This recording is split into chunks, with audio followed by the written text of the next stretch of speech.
Baik, salam sejahtera bagi kita semua. Pada kesempatan ini, sebelum kita masuk pada materi pengenalan mengenai authentication token, terlebih dahulu kita akan memahami apa yang dimaksud dengan authentication sebelum kita masuk dalam pembahasan lebih mendalam lagi mengenai apa sebenarnya yang dimaksud dengan authentication token dan penggunaannya itu seperti apa. Jadi kita akan membahas mengenai pengertiannya dulu, pengertian dasar dari authentication token ini. Baik, pertama-tama saya akan memperkenalkan kepada kita semua. Kami dari kelompok 5 akan membawakan materi tentang authentication token, di mana authentication ini sangat berguna di dalam sistem keamanan data kita. Nah, sebenarnya di dalam pembahasan authentication token kita ini ada 3 pembahasan sebelum kita masuk ke dalam video selanjutnya yang kami akan bawakan. Bahkan kami akan tunjukkan secara langsung di dalam sebuah bantuan dari aplikasi Postman untuk menunjukkan kepada kita bahwa kegunaan dari authentication token sebenarnya ini dan cara pengimplementasian itu seperti apa secara langsung. Baik, di pembahasan kali kita ini ada 3 pembahasan, yaitu apa pengertian dari authentication token itu, fungsinya itu seperti apa, dan cara kerjanya itu bagaimana di dalam sistem kita. Pada pembahasan pertama, apa yang dimaksud dengan authentication token? Nah, authentication token itu adalah kode unik yang diberikan server kepada pengguna setelah berhasil login ke dalam sistem. Nah, token ini sebagai bukti identitas untuk mengakses layanan tanpa harus mengirim username dan password berulang kali. Jadi, cukup sekali saja untuk membuat token. Nah, tetapi di dalam authentication token ini kami menggunakan sistem waktu. Jadi sistem waktu ini dalam artian bahwa kita menggunakan sistem waktu itu, dia hanya sebagai pengunjung, sebagai user yang sementara atau admin sementara untuk mengakses data yang ada di database. Nah, setelah jangka waktu yang ditentukan itu berakhir, maka token itu tidak akan berlaku lagi. Nah, ketika dimasukkan ke dalam sistem, maka sistem akan mengenali bahwa token ini tidak valid lagi karena waktunya itu sudah habis atau expire, seperti itu. Jadi itu authentication token yang kami gunakan di dalam Postman kami, supaya kita lebih mengenal authentication token itu seperti apa. Jadi secara sederhananya, gambaran sederhananya itu, kita memiliki sebuah token listrik. Ya, jadi token listrik itu tidak akan dikenali secara langsung ketika kita sembarang menekannya atau tidak sesuai dengan token yang kita masukkan itu ke dalam terminal listrik, ya, atau biasa disebut dengan screen. Yang screen itu yang biasa di rumah-rumah yang kita masukkan token listriknya supaya listrik itu bisa mengalir lagi, seperti itu. Jadi tidak sembarang authentication token. Jadi dia harus dibuat dulu, diprogram dulu, masukkan datanya, lalu bisa kita akses jika token itu benar-benar telah dibuat untuk bisa mengakses atau bisa menerima pulsa itu dalam token listrik, ya, seperti itu. Logika sederhananya seperti itu mengenai authentication token. Nah, berikutnya apa fungsi sebenarnya dari authentication token itu? Nah, yang pertama, dia bisa mengenali identitas pengguna pada setiap request, setiap permintaan request. Jadi, token ini berfungsi sebagai identitas pengguna. Nah, sama seperti dengan password atau sebuah pas yang dibuat ketika seseorang itu pergi ke luar negeri. Nah, itu akan menjadi sebuah identitas dia bahwa orang ini ternyata dia adalah dari negeri Indonesia, seperti dari negara Indonesia. Jadi itu sebuah identitas ya, password begitu. Kemudian yang kedua, melindungi data.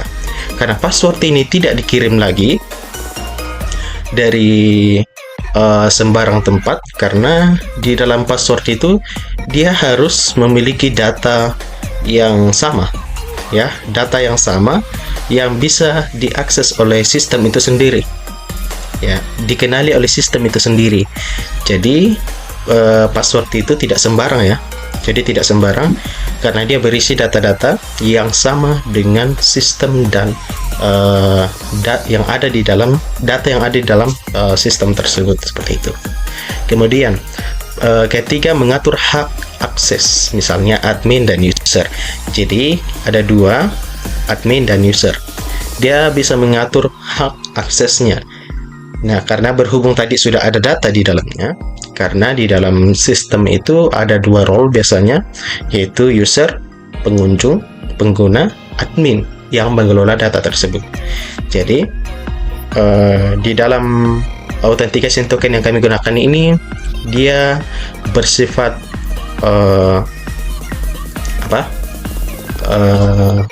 admin ya, karena dia bisa mengakses data. Kalau user, dia tidak bisa mengakses data secara rinci. Dia harus memiliki data yang sama untuk melihat data yang ada di dalam database. Tetapi di dalam di dalam token itu kami memiliki sistem waktu. Jadi ada waktunya untuk expire nantinya. Jadi tidak bisa digunakan lagi untuk mengakses data yang ada di database, seperti itu. Kemudian mendukung sistem stateless pada komunikasi API. Jadi supaya API kita itu lebih aman, maka kita menggunakan authentication token. Karena ada beberapa orang, misalnya kita akan memberikan kepada seseorang yang kita percaya untuk mengelola data-data kita, maka kita memberikan hak akses sebagai admin atau pengelola baru kepada dia dengan mengisikan atau memasukkan token yang kita buat itu, seperti itu. Jadi ada pengelola kedua selain kita. Jadi itu lebih mempermudah dan lebih aman ketika kita memberikan hak akses API atau komunikasi API itu melalui authentication token kepada orang yang dipercaya. Nah, berikutnya, bagaimana sih cara kerjanya? Nah, cara kerjanya itu yang pertama, user itu harus login atau admin itu harus login, lalu dia harus mengirimkan username dan password yang sama dengan ada yang di database atau di dalam sistem. Nah, kemudian server akan memverifikasi identitas, apakah identitas ini benar atau valid atau invalid. Ya, seperti itu. Jika valid, maka boleh sistem akan menampilkan data. Ketika invalid, maka ada keterangan nanti yang akan muncul. Jadi bukan data yang muncul, tetapi keterangan. Misalnya token valid atau expire, seperti itu. Kemudian yang ketiga, server mengirim token ke user. Nah, server akan mengirim token ke user atau admin yang dipercayakan. Nah, ketika user atau admin itu ketika admin meminta token, baik itu role user, role admin, maka server akan mengirim balik token untuk bisa mengakses data-data itu. Jadi data serta request yang diminta itu harus valid supaya sistem bisa mengirimkan kembali token sebagai hak akses ke database, seperti itu. Kemudian user menyimpan token. Nah, user ini atau admin ini harus menyimpan token tersebut karena token tersebut tidak bisa diakses ketika ada satu saja yang salah. Jadi semuanya itu harus di-copy atau disimpan baik-baik. Tetapi perlu diingat, di dalam sistem kami nanti itu ada sistem waktu. Jadi perlu digunakan sebelum waktu expire. Nah, kemudian pada setiap request user kirim token. Jadi setiap permintaan nantinya, misalnya kami mencontohkan nanti satu data di mana kami akan mengakses salah satu data yang ada di database. Nah, Caranya, user harus mengirim token itu yang diminta, yang sesuai dengan data yang kita masukkan, lalu dikirim lagi token oleh server kepada kita, lalu kita salin. Itu harus sama supaya sistem bisa mengenali data yang dituju itu. Nah, jadi di sini keterangannya user itu harus kirim token, atau admin harus kirim token yang sama supaya bisa mengakses data.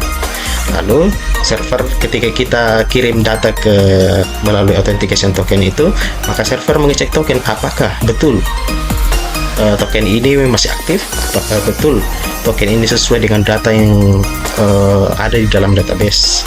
Maka ketika bisa, maka server akan diberikan, jika valid datanya itu benar atau sesuai dengan di database, maka token akan dianggap sebagai valid. Jika tidak, maka akan disebut dengan invalid atau expired. Seperti saja penjelasan awal dari pembahasan ini, dan untuk video selanjutnya akan lebih kita dalami di dalam pembahasan berikutnya bersama teman-teman yang lainnya dari kelompok ini. Oke, itu saja. Silakan menonton video selanjutnya. Terima kasih.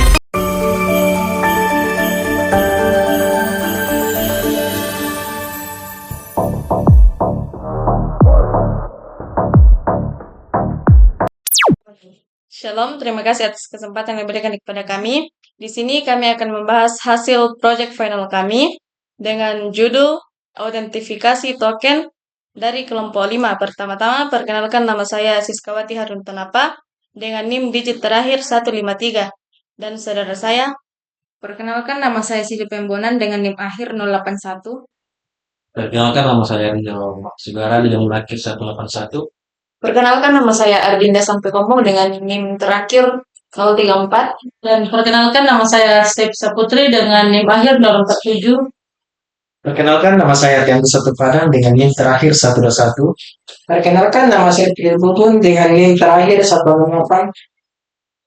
Selanjutnya kita masuk ke dalam pembahasan file.html yang dibawakan oleh saudari Sili. Yang kedua, file index.php yang dibawakan oleh saudara Rio. Yang ketiga, file environment.php yang dibawakan oleh Ardinda. Yang keempat, file Jansen Web Token yang dibawakan oleh saudari Stevi. Yang kelima, autentifikasi token yang sukses atau valid yang dibawakan oleh saudara Ardianto. Yang keenam, autentifikasi token yang expire atau invalid yang dibawakan oleh saudara Abun. Yang pertama, file.htaccess yang dibawakan oleh saudari Sili. Dipersilakan. Baik. Yang pertama kita masuk pada penjelasan file.htaccess. Kode.htaccess ini untuk mengarahkan semua request ke file index.php kecuali jika yang diakses adalah file atau folder yang benar-benar ada. Dengan begitu, aplikasi bisa memakai routing dinamis tanpa perlu menyebutkan file PHP di URL.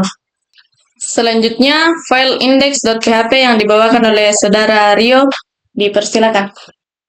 Baik, pada endpoint post login ini digunakan untuk proses login dengan cara mengirimkan data seperti email dan password untuk diverifikasi oleh server. Lalu server akan memberikan token autentikasi jika valid. Sedangkan pada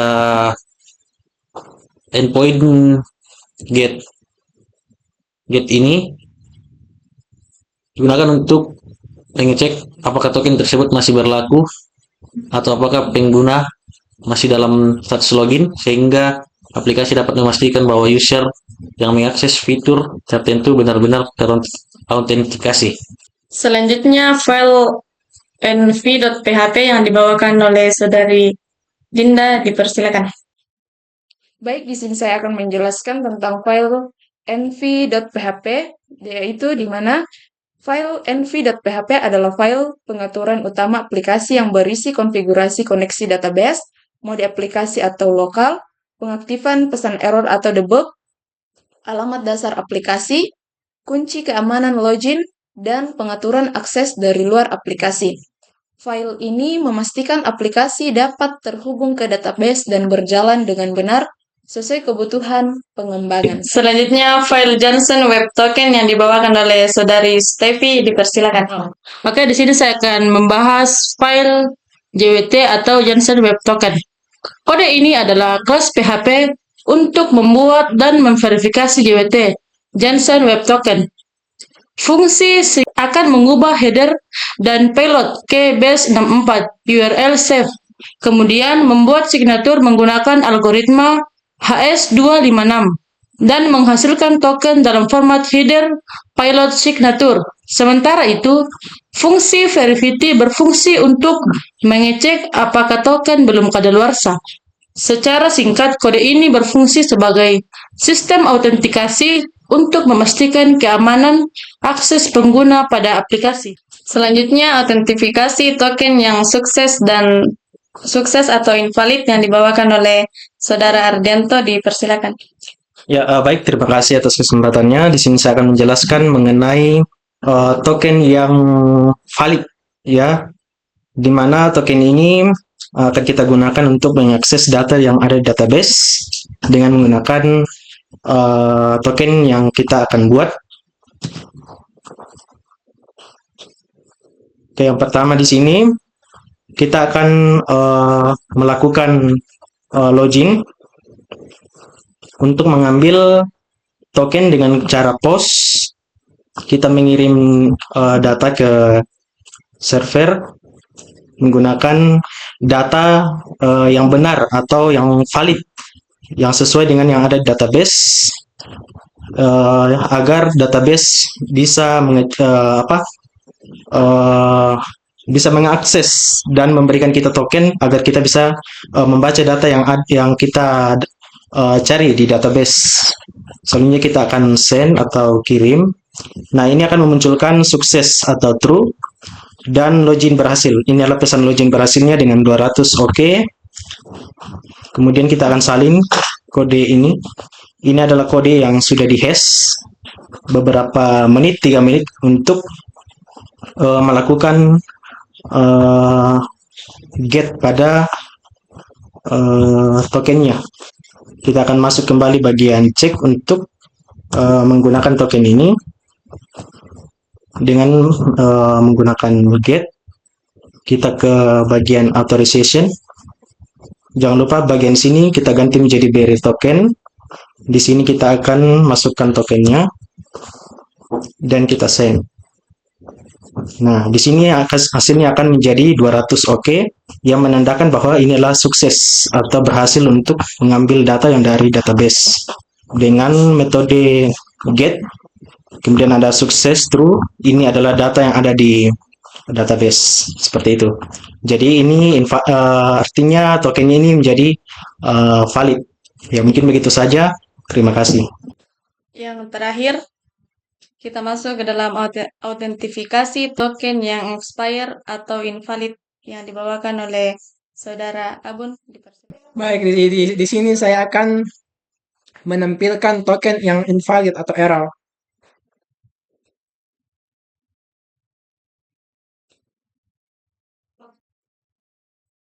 Oke, di sini saya akan copy. Kemudian saya masukkan di sini. Nah, kemudian saya send. Nah, di sini sudah menampilkan token invalid atau invalid yang menampilkan kode 401. Yang ini artinya adalah token expire yang menampilkan pesan error yang lewat dari 3 menit. Sekian dari hasil presentasi kami. Kurang lebihnya mohon dimaafkan. Terima kasih.